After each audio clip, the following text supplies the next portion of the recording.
Oi, gurizada, eu sou a Prof. Veri, você já conhece, Prof. de Química, e a gente veio de novo dar mais umas diquinhas para ajudar vocês um pouquinho.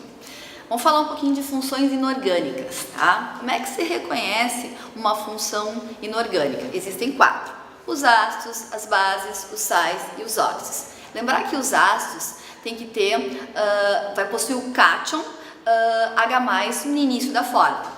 Lembrar que as bases é toda substância que tem o OH, ou seja, que tem o ânion no final da fórmula. Os sais, eles são substâncias que vão ter que ter o cátion diferente do H+, e o ânion diferente do OH-.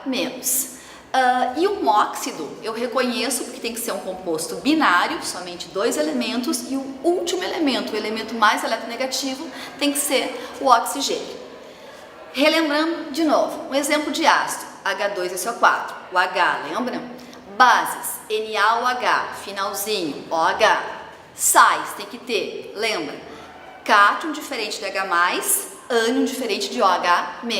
E óxido só pode ter 2 elementos e o mais eletronegativo, o oxigênio. Ainda falando dessas funções inorgânicas, priorizando ácidos. Existem 2 tipos de ácidos, os hidrácidos, que são ácidos que não têm o elemento oxigênio, certo? Existem também os oxiácidos, que têm, além do hidrogênio, também o elemento oxigênio. Voltando a falar em hidrácidos, a gente pode classificá-los quanto à força ou grau de ionização. Existem 3 hidrácidos que são fortes, o HBr, o HI e o HCl. Moderado só tem um, que é o HF, e todos os demais hidrácidos são fracos. Agora falamos então dos oxiácidos. Os oxiácidos eu tenho que pegar o número de oxigênios que eu tenho presente na fórmula e diminuir no número de hidrogênios ionizáveis. Se o resultado desta continha der 2 ou um valor acima de 2, o ácido é forte. Se der 1, moderado, mas se der 0, fraco. Dentro dessas funções inorgânicas, a gente pode salientar um tipo de reação característico, que é a reação de neutralização. Lembrar que reação de neutralização é quando eu tenho um ácido, que eu junto com uma base, que vai formar um sal mais água. Ou seja, se eu quiser neutralizar alguma coisa que seja ácida, eu tenho que colocar ali uma base. Ou seja, se eu tiver o HCl, que é um ácido, eu só posso neutralizar com uma base, por exemplo, hidróxido de sódio. Isso vai formar um sal mais água.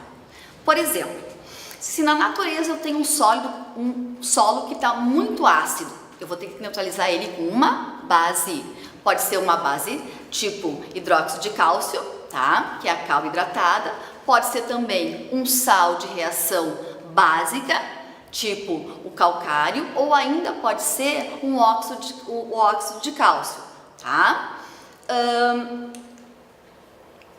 Para terminar falando de funções.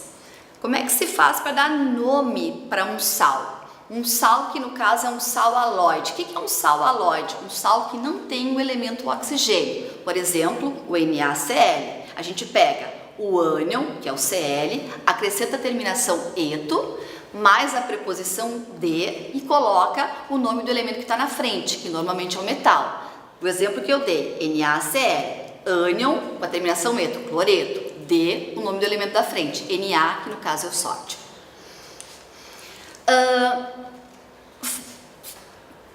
Parei.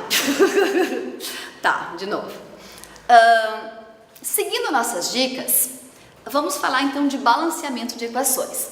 Para fazer o balanceamento de uma equação, eu preciso me atentar mais ou menos numa ordem. A gente utiliza o método das tentativas e primeiro a gente ajusta os metais, em seguida os ametais, hidrogênio e por último o oxigênio.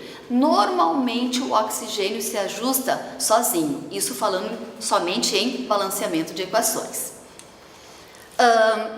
Se formos calcular a massa molecular de uma substância, já falando um pouquinho em cálculo estequiométrico, por exemplo, se eu quiser calcular a massa molecular da substância sulfato de alumínio, a L2SO4,3, eu preciso ter as massas do alumínio, do enxofre, do oxigênio.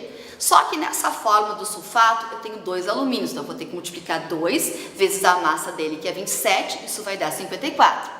Se eu pegar um enxofre, que na fórmula tem 3 átomos, o que eu vou ter que fazer? Multiplicar 3 vezes a massa do enxofre, que é 32. Isso dá 96. E por último, na fórmula tem 12 oxigênios, vezes a massa dele, que é 16, isso vai dar 192. Somando os 3 valores, eu vou ter a massa de toda a substância, que nesse caso aí seria 342. Por último, ainda falando em cálculo estequiométrico, a gente tem que se atentar para aquela regrinha que eu dei para vocês. Se vocês forem falar de substâncias gasosas, por exemplo, eu estou falando de 1 mol de gás carbônico, isso equivale ao quê? A massa molecular dele expressa em gramas. Nesse 1 mol de gás carbônico, eu sei que eu tenho sempre o mesmo número de moléculas, que é 602 vezes 10 a 23 moléculas. E neste 1 mol de gás carbônico eu vou ter sempre o mesmo volume, que vai ser 22,4 litros, claro, na CNTP, em condições normais de temperatura e pressão. Se formos falarmos agora de 1 mol de cálcio, 1 mol de cálcio vai apresentar a massa atômica do cálcio, que é 40 gramas, e aí eu sei que eu vou ter também o mesmo número de moléculas, 602 vezes 10 a 23. Depois que vocês conseguirem montar essa regrinha básica, é só colocar o dado, a pergunta e resolver a regrinha de 3. Pessoal, por hoje era isso. Boa prova, façam com calma e até a próxima!